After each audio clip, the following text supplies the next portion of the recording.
Ikalimang kabanata. Nahihirapan ang mga kuneho na gisingin si Sejun. Kaya napilitan ang tatay na kuneho na gamitin ang isa sa mga ipinagbabawal na teknik. Sinampal niya si Sejun ng malakas. Nagising si Sejun na may takot sa kanyang mukha at nagtanong kung anong nangyari sa Blue Moon. Sinagot naman ito ng tatay na kuneho na tapos na ang Blue Moon. Sinabi ni Sejun, nawalan pala ako ng malay at ang sakit pa ng katawan ko. Ikwento ni Sejun sa mga kuneho kung ano ang mga nangyari. Nanginig ang kanyang buong katawan habang inaalala ang mga nangyari at sinabi niya na muntik na siyang mapatay ng halimaw. Naawa ang mga kuneho sa sinapit ni Sejun. Inasikaso nila si Sejun. Kinuha ng nanay na kuneho ang baga na itinago sa may bato at nagsiga para mainitan si Sejun. Tapos, gumawa sila ng kumot mula sa mga dahon ng sibuyas at ikinumot kay Sejun. Hinainan ng nanay na kuneho ng inihaw na isda si Sejun. Pinasalamatan naman ito ni Sejun. Habang kumakain si Sejun ay iniisip niya kung bakit hindi itinuloy ng halimaw ang balak nito. Nakadama kaya ito ng ibang presensya ng halimaw? O, di kaya, maliit lang ang butas ng kuweba para sa katawan nito. Walang kasiguraduhan na hindi na mauulit ang ganitong pangyayari sa hinaharap. Inakala niya na sinuwerte lang siya sa pagkakataon na ito pero baka sa susunod ay ikasawi na talaga niya yon. Naisip ni Sejun na sa ngayon ay ang magagawa niya lang ay kumain ng maayos para mabuhay. Nagambala ang pagninilay-nilay at pagkain ni Sejun nang tawagin siya ng tatay na kuneho. Pinapapunta niya si Sejun sa may taniman ng kamatis. Pagkarating ni Sejun ay nagulat siya sa nakita. Asul na bunga ng kamatis. Namangha at nagtaka siya kung bakit asul ang bunga nito. Kanya itong pinitas. Nang biglang may lumitaw na message window sa harapan niya na nagsasabing, natapos mo ang quest sa pag-aani ng bunga na taglay ang enerhiya ng Blue Moon. Ang iyong kamanghamanghang gawa ay nakuha ang pansin ng tagapamahala ng Ture. Pinagmamasdan ka ng tagapamahala ng Ture. Hindi nasisiyahan ang tagapamahala ng Ture. Tinanong ni Sejun kung bakit hindi nasisiyahan ang tagapamahala. Sinabi naman ng message window na diskubrehan ng tagapamahala ng Ture na hindi ka imbitadong bisita. Gusto ng tagapamahala na itago ang kanyang pagkakamali.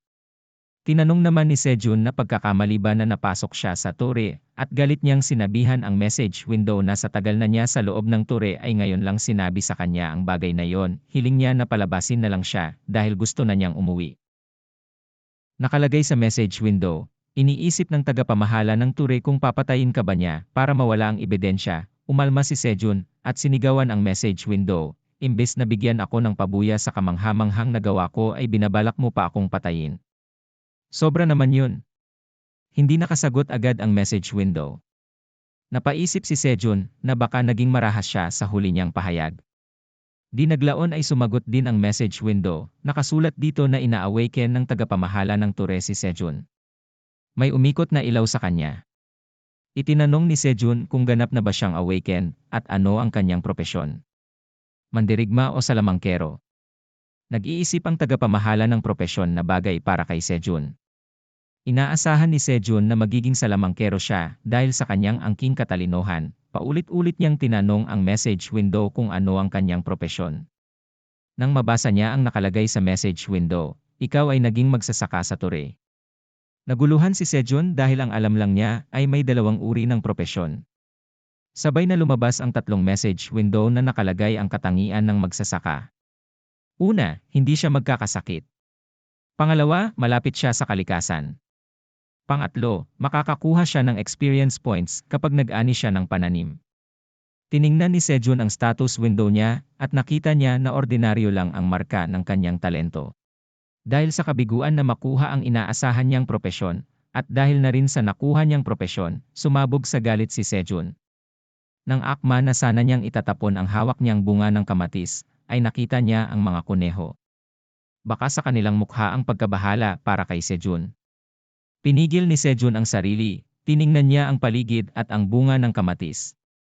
Napaisip siya na pinaghirapan nilang lahat ang pagpapatubo dito. Kaya napagdesisyonan niya na pangatawanan ang pagiging magsasaka. Natuwa ang mga kuneho sa desisyon ni Sejun. Sinuri ni Sejun ang kamatis at nagulat siyang lumabas ang information window ng kamatis.